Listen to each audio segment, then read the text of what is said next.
Hi friends, ഇനി വരാൻ പോകുന്ന ഒരു അടിപൊളി എപ്പിസോഡ് റിവ്യൂ ആണ് കേട്ടോ പറയാൻ പോകുന്നത്. അപ്പോൾ എന്തായാലും മനോരമ കല്യാണത്തിന് സമ്മതിക്കാതെ ഇറങ്ങിപ്പോകുന്നൊക്കെ ഉണ്ട്. പശുവും പറയുകയാണ് അങ്ങനെ ഇറങ്ങിപ്പോയതുകൊണ്ടൊരു കാര്യമില്ല. ആൻറ്റി ഇറങ്ങിപ്പോയാലും ഇല്ലെങ്കിലും ആകാശും പ്രീതിയും തമ്മിലുള്ള വിവാഹം നടക്കുമെന്ന് പറയുകയാണേ. അതിനവസാനം മനോരമ കല്യാണത്തിന് സമ്മതിക്കുകയാണ്. കാരണം മനോരമ ഒഴിച്ച് ബാക്കിയുള്ളവരൊക്കെ ഈ ഒരു കല്യാണത്തിന് അനുകൂലമായിട്ടാണ് സംസാരിക്കുന്നത്. അപ്പോൾ എതിർത്തിട്ട് കാര്യമില്ല എന്ന് മനസ്സിലാകുമ്പോഴാണ് ഒരു കല്യാണത്തിന് സമ്മതിക്കുന്നത്. അങ്ങനെ ഒരു കല്യാണം ഇതിന് വേണ്ടിയിട്ട് പെണ്ണ് കാണാനായിട്ട് എല്ലാവരും അശ്വിൻ്റെ വീട്ടിലെല്ലാവരും പോകാനായിട്ട് അശ്വിനൊക്കെ പോകുന്നുണ്ട്. അപ്പോൾ എല്ലാവരും ശ്രുതിയുടെ വീട്ടിൽ പോയിട്ട് എല്ലാവരെയും പരിചയപ്പെടുത്തി കൊടുക്കുന്നുണ്ട്. പ്രീതിയുടെ അച്ഛന് അങ്ങനെ പരിചയപ്പെടുത്തുന്ന ഒരു സമയത്ത് അഞ്ജലിനെ കാണുമ്പോൾ മാത്രം പെട്ടെന്ന് ഇങ്ങനെ ശ്യാം ശ്യാം ശ്യാം എന്നിങ്ങനെ പറയുകയാണ് കേട്ടോ, പറയാൻ ശ്രമിക്കുകയാണ്. അപ്പോൾ എല്ലാവരും ഇങ്ങനെ വിചാരിക്കുന്നുണ്ട് എന്ത് പറ്റിയാവോ എന്ന് വിചാരിക്കുന്നുണ്ട് കേട്ടോ.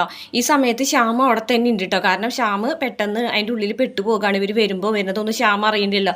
അപ്പോൾ ഒരു റൂമിൻ്റെ ഉള്ളിൽ ശ്യാമ് ഇങ്ങനെ പൂട്ടി അതിൻ്റെ ഉള്ളിൽ തന്നെ നിൽക്കുകയാണ്. അപ്പോൾ അഞ്ജലിനെ കാണുമ്പോൾ ഇങ്ങനെ ശ്യാം എന്ന് പറയുമ്പോൾ ശ്രുതിക്ക് ചെറിയൊരു സംശയമൊക്കെ തോന്നിയിട്ടുണ്ട്. അഞ്ജലിനെ കാണുമ്പോൾ എന്തുകൊണ്ടാണ് ശ്യാം എന്നൊക്കെ പറയണേന്നുള്ള കാര്യം അങ്ങനെ ആലോചിക്കുന്നുണ്ട്. മാത്രമല്ല ശ്രുതിയുടെ ഭാവി വരെ അവർക്ക് പരിചയപ്പെടുത്തി കൊടുക്കാൻ വേണ്ടിയിട്ട് വിളിക്കാൻ പോയി നിൽക്കുന്ന വാതിൽമ മുട്ടുന്ന സമയത്ത് വേറെ പുറകിലത്തെ വഴി കൂടെ ശ്യാമ അവിടെ നിന്ന് രക്ഷപ്പെട്ടിട്ടുണ്ടാവും. അതും ശ്രുതിക്കൊരു സംശയമാവുന്നുണ്ട് കേട്ടോ. അപ്പോൾ എന്തായാലും ശ്രുതിക്ക് ചെറിയൊരു സംശയങ്ങൾ ഇങ്ങനെ മനസ്സിലിങ്ങനെ തോന്നി തുടങ്ങി. അങ്ങനെ അശ്വിൻ്റെ വീട്ടിലൊരു പൂജ വരികയാണ് കേട്ടോ. അങ്ങനെ പൂജ രണ്ടുപേരുടെയും എൻഗേജ്മെൻറ്റൊക്കെ നിശ്ചയിച്ചല്ലോ. അതായത് ലാവണ്യയുടെയും അശ്വിൻ്റെയും അതുപോലെ തന്നെ പ്രീതിയുടെയും ആകാശിൻ്റെയും. അപ്പോൾ അതുകൊണ്ട് തന്നെ എത്രയും പെട്ടെന്ന് നല്ലൊരു പൂജ നടത്തണം എന്നൊക്കെ വിചാരിച്ചിട്ട് അങ്ങനെ ഒരു പൂജ നടത്താനായിട്ട് അവർ തുടങ്ങുകയാണ്. അപ്പോൾ ഈ ഒരു പൂജയുടെ ഒരു സമയമാകുമ്പോൾ ശ്രുതി ഉണ്ട്. അപ്പോൾ ബാക്കിയുള്ള ഇങ്ങനെ ശ്രുതിയുടെ വീട്ടിലുള്ളവരാരുമില്ല. ശ്രുതിനെ മാത്രം ക്ഷണിക്കുകയാണ്. ശ്രുതി എന്തായാലും ഞങ്ങളുടെ വീട്ടിലൊരു അംഗത്തെ പോലെയാണ്, അതുകൊണ്ട് ശ്രുതി വരണം അഞ്ജലി പറയാൻ കേട്ടോ. അപ്പോൾ ശ്യാമ ആണെന്നുണ്ടെങ്കിൽ എന്തായാലും ഈ ഒരു പൂജയിൽ പങ്കെടുക്കണം എന്ന് അഞ്ജലി വിളിച്ച് പറയുന്നുണ്ട്. അപ്പോൾ അഞ്ജലി വിളിച്ച് പറയുന്ന നേരത്തെ ശ്രുതിയുടെ അടുത്ത് വെച്ചിട്ടാണ് ഈ ഫോൺ വരുന്നത്. അപ്പോൾ പറയ് രാജകുമാരി എന്ന് പറയുന്നുണ്ട്. ആ ഒരു വാക്ക് ശ്രുതി ഇങ്ങനെ തട്ടുകയാണ് കേട്ടോ. അപ്പോൾ ആരായിരിക്കും രാജകുമാരി എന്നുള്ളത് ഇങ്ങനെ ആലോചിക്കുകയാണ്. അങ്ങനെ പൂജ നടക്കുന്ന സമയത്ത് ശ്രുതി ഇങ്ങനെ ശ്യാമിനെ കാണാനായിട്ട് പലതവണ ശ്രമിക്കുന്നുണ്ടെങ്കിലും അത് നടക്കുന്നില്ല. പക്ഷേ പെട്ടെന്ന് ശ്രുതി ഇങ്ങോട്ട് തിരിഞ്ഞിരിക്കുന്ന സമയത്ത് ശ്യാം അവിടെ ഫ്രണ്ടിൽ ഇരിക്കുന്നുണ്ട് പൂജയ്ക്ക് പങ്കെടുക്കാൻ വേണ്ടിയിട്ട്. അതായത് ശ്രുതി വന്നത് ശ്യാം അറിഞ്ഞിട്ടുമില്ല. അങ്ങനെ ശ്രുതി ഇങ്ങനെ നോക്കുമ്പോൾ മുന്നിൽ അഞ്ജലിയുടെ അടുത്ത് ശ്യാം ഇരിക്കുന്നത് കാണുകയാണ്. അപ്പോൾ ബാക്കാണ് കാണുന്നത്. അപ്പോൾ ശ്രുതി ഇങ്ങനെയൊക്കെ നോക്കുന്നുണ്ട്, പക്ഷേ ശ്യാമിനെ കാണുന്നില്ല. അങ്ങനെ ശ്രുതി കണ്ണടച്ച് പ്രാർത്ഥിച്ച് ഇരിക്കുന്ന സമയത്ത് പെട്ടെന്ന് ശ്യാം നോക്കുമ്പോൾ ശ്രുതിനെ കാണുന്നു. അങ്ങനെ അവിടെ നിന്ന് ഫോൺ വരുന്ന പോലെ അവിടെ നിന്ന് എഴുന്നേറ്റ് മുകളിലേക്ക് പോകാണ് കേട്ടോ. ശ്രുതി നോക്കുമ്പോൾ ശ്യാമിനെ കാണാതാവുകയാണ്.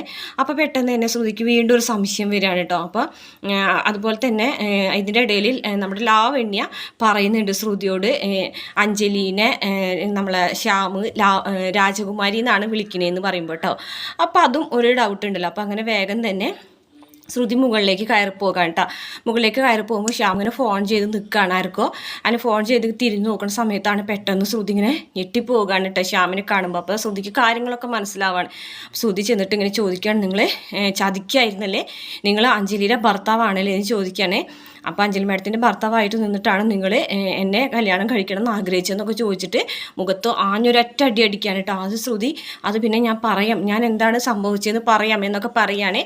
വേണ്ട, നിങ്ങൾ എന്നോടൊന്നും പറയണ്ട, ഇത് ഞാൻ ഒരിക്കലും പൊറുക്കൂല എന്ന് പറഞ്ഞിട്ട് ആ ഒരു മോതിരം ഉണ്ടല്ലോ, ആ ഒരു മോതിരം ഊരി ശ്യാമിൻ്റെ മുഖത്തേക്ക് ഇങ്ങനെ വലിച്ചെറിയാണ് കേട്ടോ. അപ്പോൾ ശ്രുതി ഞാൻ പറയട്ടെ ശ്രുതി എന്നൊക്കെ പറയുന്നുണ്ട്. ശ്രുതി അത് കേൾക്കാതെ ഇറങ്ങി ഓടിപ്പോകാണ്. പക്ഷേ ശ്രുതി അത് വേറെ അഞ്ജലിയുടെ അശ്വിൻ്റെ വീട്ടിൽ ആരോട് പറയുന്നില്ല. കാരണം അഞ്ജലിയുടെ ജീവിതം നശിക്കുമല്ലോ. ശ്യാം എന്നെ ഭയങ്കര ഇഷ്ടമാണ് അഞ്ജലിക്ക്. അപ്പോൾ ഈ ഒരു കാര്യം പറഞ്ഞിട്ടുണ്ടെങ്കിൽ അഞ്ജലിയുടെ ജീവിതം നശിക്കുമെന്ന് വിചാരിച്ചിട്ട് ശ്രുതി അത് ഈ വീട്ടിൽ ആരോടും പറയുന്നില്ല കേട്ടോ. ശ്യാം ഇങ്ങനെ ഒരു ചതിയനാണെന്നുള്ളത്.